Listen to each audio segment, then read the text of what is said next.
ইবাদতের ভিতরে একটা ইবাদত হতে হলে কি কি জিনিস লাগে, ইবাদত কাকে বলে। 3 নম্বরে জানতে হবে ইবাদত কবুল হতে হলে কি কি জিনিস লাগে। 4 নম্বরে জানতে হবে ইবাদত করার পরেও কিয়ামতের ময়দানে কোন ধরনের ক্ষতিগ্রস্ততার সম্ভাবনা আছে কিনা। তাহলে ইবাদতের সাথে সম্পৃক্ত অনেকগুলো বিষয় আছে। তা আমাদের আজকের আলোচনার বিষয় ইবাদত। এই বিষয়ের উপরেই কোরআন সুন্নাহ থেকে আমি 2-1টি কথা বলে আলোচনা শেষ করব ইনশাআল্লাহ। প্রথমে আসেন ইবাদত কাকে বলে, ইবাদতটা কি। ইবাদত হলো আল ইবাদাতু ইসমুন জামিউন লিকুল্লি মা ইউহিব্বুহু আল্লাহু ওয়া রাসূলুহু মিনাল আকওয়ালি ওয়াল আ'মালিজ যাহিরাতি ওয়াল বাতিনাহ। এটা হলো ইবাদতের সংজ্ঞা। ইবাদত কাকে বলে? ইবাদত ওই সমস্ত জিনিসকে বলা হয় লিকুল্লি মা ইউহিব্বুহু আল্লাহ, যেই কাজগুলোকে, যেই কথাগুলোকে আল্লাহ রাব্বুল আলামিন মহব্বত করেন, ভালোবাসেন।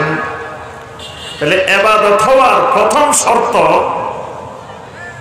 যেই কাজ, যেই কথা আল্লাহ পছন্দ করেন এটার নাম ইবাদত। যেটা করলে আল্লাহ পছন্দ করেন অথবা যেটা না করলে আল্লাহ পছন্দ করেন এটার নাম হলো কি? ইবাদত। ওয়া ইয়ারদাহু, এই কাজটা যে করেন আল্লাহ রাব্বুল আলামিন তার উপরে সন্তুষ্ট হয়ে যান, এই কাজটার নাম ইবাদত। এই কাজটা মিনাল আকওয়াল ওয়াল আমাল, এই কাজটা কথার মাধ্যমেও হতে পারে, আবার কাজের মাধ্যমেও, আমলের মাধ্যমেও হতে পারে। আবার এটি মিন যাহিরা ওয়াল বাতিনা, প্রকাশ্যেও হতে পারে, গোপনেও হতে পারে, দুই মাধ্যমেই হতে পারে। এরকম যে কথাগুলো, যে কাজগুলো, এই কাজগুলোর নাম হলো ইবাদত। আল্লাহ রাব্বুল আলামিন বান্দাকে বানাইছেন ইবাদতের জন্য।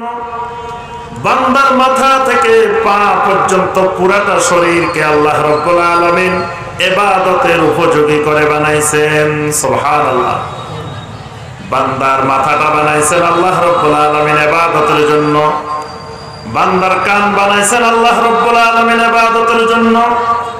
বান্দার চোখগুলা বানাইছেন ইবাদতের জন্য। বান্দার হাতগুলো বানাইছেন আল্লাহ রাব্বুল আলামিন ইবাদতের জন্য। বান্দার পা বানাইছেন ইবাদতের জন্য। বান্দার পেট বানাইছেন ইবাদতের জন্য। শরীরের এমন কোন অঙ্গ প্রত্যঙ্গ নাই যেটাকে আল্লাহ রাব্বুল আলামিন ইবাদতের জন্য বানান নাই। একেবারে একজন মানুষের মাথা থেকে শুরু করে পা পর্যন্ত শরীরের মধ্যে যতগুলো জিনিস আছে প্রত্যেকটা জিনিসকে আল্লাহ রাব্বুল আলামিন ইবাদতের জন্য বানাইছে।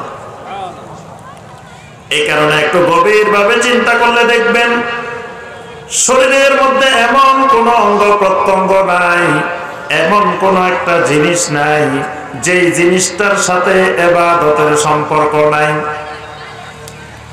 এইরকম আপনি মাথা থেকে পা পর্যন্ত পুরো শরীর খুঁজলে এমন একটা জায়গা, এমন একটা জিনিস পাইবেন না যেই জিনিসটার সাথে ইবাদতের সম্পর্ক নেই। কয়েকটা জিনিসের দিকে একটু লক্ষ্য করে দেখেন।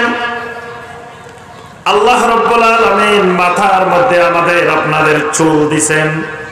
মাথার মধ্যে কি আছে? চুল আছে না? এই চুলগুলাকেও আল্লাহ রাব্বুল আলামিন ইবাদতের জন্য বানাইছেন। হজ করতে গেলে, উমরা করতে গেলে হজের একটা ওয়াজিব, উমরার একটা ওয়াজিব। এই চুলগুলোকে হলক করতে হয় অথবা কসর করতে হয়। একটা ওয়াজিব ইবাদত হজের এবং উমরার। মাথার চুলগুলোকে হয় মুন্ডন করতে হবে অথবা ছোট করতে হবে। কত বড় একটা ইবাদত দেখেন, একটা ওয়াজিব ইবাদত। মাথার উপরে মাসে করবেন, এই চুলগুলোর উপর দিয়ে ওযু করার সময় মাসে করা ফরজ। এই চুলগুলোকে যদি কাটার সময় কোনো অমুসলিমের মতো, কোনো মুশরিকের মতো চুল কাটেন, তাহলে আপনার জন্য কবিরা গুনাহ। এবং যদি পছন্দ করে মুশরিকের চুল কাটাকে যদি মহব্বত করেন, সেটা ঈমান ভঙ্গের কারণ পর্যন্ত পৌঁছে যায়। স্বাভাবিকভাবে মুশরিকের অনুকরণে চুল কাটা হারাম, কবিরা গুনাহ। আবার যদি আপনার কাছে মুশরিকের চুলের কাটিংটা বেশি পছন্দনীয় হয়, তাহলে এটা ঈমান ভঙ্গের কারণও হতে পারে। তাহলে দেখেন চুলের সাথে কত জিনিসের সম্পর্ক। আল্লাহ রাসূল সাল্লাল্লাহু আলাইহি ওয়াসাল্লাম বলেন,